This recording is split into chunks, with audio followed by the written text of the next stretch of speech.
What's going on, guys? It's Aswell here, and welcome back to another Destiny weapons video. This time, we're going to be taking a look at what are, in my opinion, some of the most renowned legendary fusion rifles within Destiny. Now, I didn't play a ton. Well, I played a ton of Destiny 1, but I didn't play a lot during, like, year 1, or at least I didn't get a lot of legendaries in year 1. I was deep into House of Wolves when I actually started getting legendaries, so a lot of those OG legendary weapons from like the original release and even Dark Below, I just never really got to get. So there's a good chance there's a lot of really cool fusion rifles from Destiny 1 that I just don't know about. So if you see that there's a very limited amount of them on this list, I do apologize. Comment down below if there's like some crazy fusions that I just really am missing out on. But with that being said, let's just get right into our honorable mentions. Now, the first honorable mention we have to talk about is the Pamta Ray fusion from the Taken King. This was the Taken King Crucible fusion rifle. I'm really just throwing this in here unironically because it's like one of like 2 fusion rifles I have in my vault in Destiny 1. I have like no fusions. This is like the only one that I have. It's got a pretty decent roll, but I mean, yeah, I do remember this one quite a bit, but that's probably because it's one of the few fusions I actually kept. The other weapon in our honorable mentions is one I actually care a lot more about. I actually grinded for like a year and a half trying to get this thing, but it is the, what is it, R-Vandal? The R-Vandal FR6? I don't know how to pronounce that. This thing was originally released back in Season of the Seraph, and it could roll with Reconstruction and Chill Clip, which I believe was only available on Deliverance for the longest time. So I really wanted one of these, but you could only get it as World Drop during Season of the Seraph. Then, when Season of the Seraph ended, it got thrown into Banshee's loophole, and that was the only way you could get it to drop, at least as far as I know. I never got any of these to drop outside of Season of the Seraph, which meant if you wanted to get one, you had to go to Banshee, make sure you had a buttload of engrams for him, and just hope for the best. And that's assuming he was even selling it that day, because he only sells like 2 different like factions at once. So it took me forever to get this thing just because it had such low availability. I finally got it, I think, last year, and yeah, so I had to throw this in here into the honorable mentions. Now, the first weapon we have to talk about is none other than the Warlock exclusive fusion rifle, the Susanoo, or I always called it the Susanoo, kind of like the Naruto things. I didn't watch Naruto back then though, so I don't know what that was about. This thing was pretty interesting because it has an upgraded version of the perk from Destiny 2. I don't know what it's called, but it's the one where if you use your class ability, your weapon's element changes to whatever your subclass is, and it's only ever found on like kinetic weapons. So you would like drop your subclass, or you'd use your class ability, and you know your kinetic weapon would suddenly become like void or stasis, except it would go away the moment you switched off of it. The Susanoo perk is upgraded because once you use your grenade ability, at least I believe it's your grenade ability, it immediately changes the element for your gun for as long as you just have it, like, as long as you don't die. As long as you don't die, it stays that element, which is really, really nice. You can put it away, you can swap to your other weapons, whatever, you can run out of ammo. Well, the only thing that resets it is if you die. So, yeah, I just had to throw this in here because it's a pretty unique weapon overall.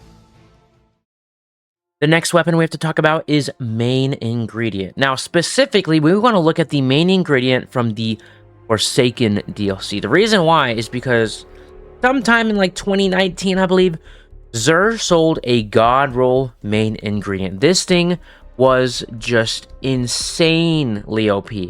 Like, you have no idea how good this thing was. Under pressure, tap the trigger, stability, masterwork.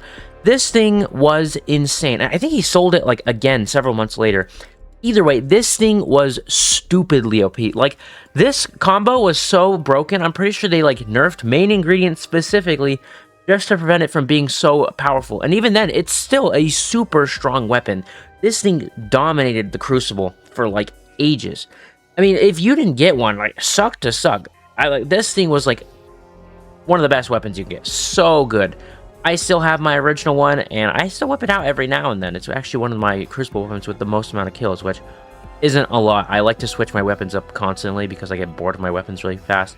But still, I love this weapon a whole lot. And it has tiered versions now, so go grind a tiered version of it. Now, this next weapon is one that I wish I still had my random world version of, the Didnt FR4. This thing was basically like, it was a sniper rifle. It was a fusion sniper rifle. This thing was stupidly OP.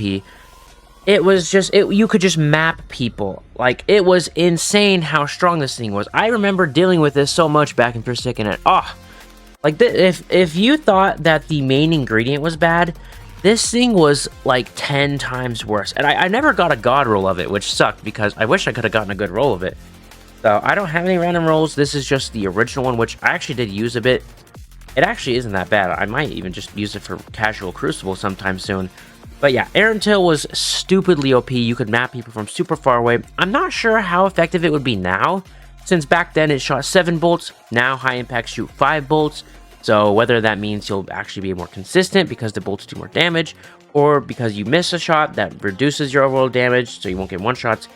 Either way, I'm actually surprised they didn't bring this thing back for the final update, because this thing was like a Crucible staple back in the day.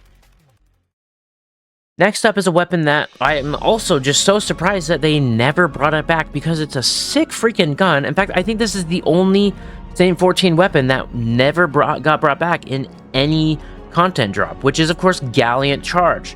Gallant Charge was the fusion rifle released back in Season of Dawn, and this thing has a pretty nice design. It's a high impact frame. Nothing like, it doesn't have insane stats or anything, but I mean, it just looks so awesome. And I'm like, how did they not bring this thing back? I kept mine thinking like, oh, I'm sure they'll bring it back, but you know, until then I'll have it on hand, and they just never brought it back. This is one of those weapons that I'm so glad I kept, because if I deleted it, I never would have gotten to use one of these things ever. It's such a cool gun. Like, all the Same 14 weapons are really freaking awesome, but like this one particularly is just, I don't know, I just think it's really cool. Not to mention we also have a Same 14 like kinetic fusion rifle in Bastion. But either way, I love this thing so much. I really wish they had brought it back. Like, they should have just give it to us. I still don't understand why they didn't make it so we can pull random rolled weapons from collections. Just build a system for it. Either way, Gallant Charge is super cool, and I wish we could still get it. Next weapon on the list is Cartesian Coordinate. This weapon was really good back when Particle Accelerator, the artifact perk, first dropped, because that thing, it would basically weaken enemies on fusion rifle shot. And it was stupidly broken. And Cartesian Coordinate, because it could roll with Vorpal Weapon, meant that you could just take this thing and you could just melt bosses with it. Nowadays, it's pretty, like, overshadowed by most stuff. It's not really a weapon you're going to want to use a whole lot anymore. I'm not even sure if it is even droppable. I don't think you can get this thing anymore. If you can, I don't know. This is one of the few weapons that I have that actually still has, like, sight options instead of just barrel options, which still never understood why they changed that. I think sight options are infinitely more interesting than barrel options. Like, let me pick a sight for my gun. That's way cooler than something that doesn't change the visuals of my gun. Either way, I remember this thing being like super good in PvP or PvE, not as good as in PvP, but either way, I had to throw this thing in here because it did make its mark back in the day. Next up is the only pinnacle fusion we ever got. That is, of course, Loaded Question. This was the perk that, this was the weapon that originally came with Reservoir Burst, which, in case you don't know what Reservoir Burst does, it makes it so the first shot of the magazine, assuming your magazine is full, does bonus damage as well as makes enemies explode. Now, this thing was like, oh, this is a pretty good perk to have back in the day. Nowadays, it's like, if you want to use Reservoir Burst, you want to make sure you have something that is going to overflow your magazine, because any shot you have over the maximum is going to have Reservoir Burst as well, so you can, like, just have tons of Reservoir Burst shots. Either way, this thing was pretty cool. Its actual model has this little thing on the side that shows like some lights, and if those lights are on, that tells you if Reservoir Burst is active, which I think is really cool. I had to throw this thing in here just because it was like the only pinnacle fusion we actually got, and it's just a pretty cool gun overall. Next weapon to look at is the Riptide. This thing basically replaced the Cartesian Coordinate in terms of what they did. They're both rapid fire frames. Obviously that one was a solar, but this thing is just better. It can, like, I mean, just look at this roll. It's got chill clip, it's got overflow, it's got under pressure, it's got Vorpal Weapon, it's got that one perk that I don't know what it does, but it does something. Like, this thing, when it was first dropped, was basically like the GOAT weapon. Like, one of the best parts about it was that it had chill clip, Because if you had this thing with Chill Clip, and we're running a solar build with Radiant, you could deal with every champion type with just this gun. Because Slow would deal with one of the champions, I don't remember which one. Radiant would deal with, I believe, Anti-Barrier. And then Shattering a champion after they've got frozen would deal with another one. I don't remember which one it was. I just used like the Anti-Barrier weapon types from the artifact. But yeah, this thing was just like one of the best weapons you could get. I remember grinding for like a god roll, got my god roll, still in my vault somewhere, but then I got this tier 5 crazy roll with a bunch of great perks. So I had to throw this thing in here. Riptide is a great weapon. Next up is the Plug 1. This was a Destiny 1 weapon, which I'm assuming it had to be pretty good in Destiny 1 for them to have considered bringing it to Destiny 2. In fact, I assume this is the original Destiny 1 Crucible or Vanguard Fusion Rifle. I don't know a lot about this. I did not play the game during the original release period of Destiny 1. Like I said, I started playing towards the end of Dark Below, and by the time I was getting legendaries, we were well into 2025. So I don't have a lot of information on whether this thing was good. It's pretty solid in Destiny 2. I want to say you can get tier 5s of it, but I'm not 100% sure. Either way, I decided to throw this in here just because if they brought it back to Destiny 2, it had to have some level of renown. I know a lot of people were excited about it when it got brought back, so that's why it's here. You know, sick Plug 1. This next one is a little bit of a personal favorite of mine. It is the Zealot's Reward. This is the fusion rifle from the Garden of Salvation, which obviously, in case you're wondering, how did I get this? You said you've never done a raid or anything in your life. You're right. However, I know how to get the free chests from that raid by going out of bounds, which is what I did for like 2 months in order to get enough of these weapons. And then I used all of my deep sight harmonizers on them to get the craftable versions. Either way, this thing has some great perks on it. The one I roll is, of course, Under Pressure and Closing Time, which basically makes it stupidly OP in PvP because you always have like barely any ammo in the magazine. So you get an extra stability and range from one perk, extra accuracy and stability from another perk. It just is it is so good. Plus, I really like the model. I don't know, it just gives me like good vibes. I like the way the weapon looks, the way it shoots, it's void. I just like this weapon a lot, so yeah, I had to throw it on here. Now, the last weapon we have to talk about is the only weapon on this list that I do not have. We, of course, have Deliverance. Now, the main reason I'm throwing Deliverance on this list is pretty obvious.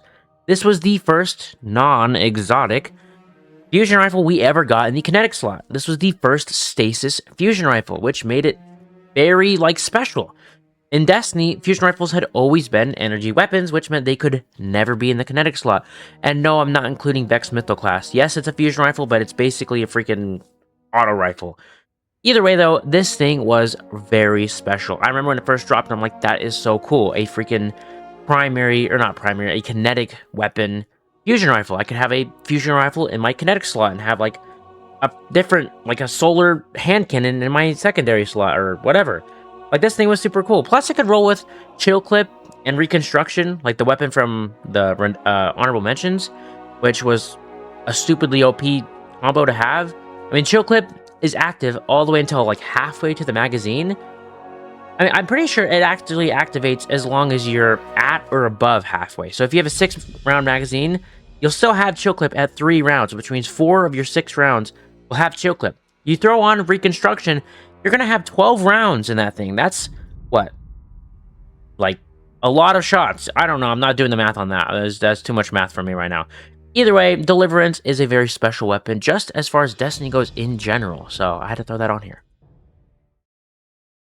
Anyways, guys, that was my picks for the most renowned legendary fusion rifles within Destiny. I know there wasn't a lot of Destiny 1 fusion rifles on this list. I do apologize. Like I said, I didn't really get to play a lot during that early Destiny period where a lot of weapons would have been like, this is the best weapon to use, or this is the best weapon, or whatever. So, yeah, I also just didn't really have that many fusion rifles to begin with. I don't know what I was thinking with that. Also, I want to apologize about getting this video out a week late. I wasn't able to record my voice lines for it last week. I don't know why I call it voice lines. I wasn't able to record my audio, my takes, whatever it is. I wasn't able to record for it last week. I really wanted to, but I wasn't able to. So I'm getting it out today. Might get an extra one out this week. Who knows? We'll see. But either way, I still like making these a whole bunch. So if you guys enjoy these videos, make sure to leave a like and subscribe. And I'll see you all next time. So peace.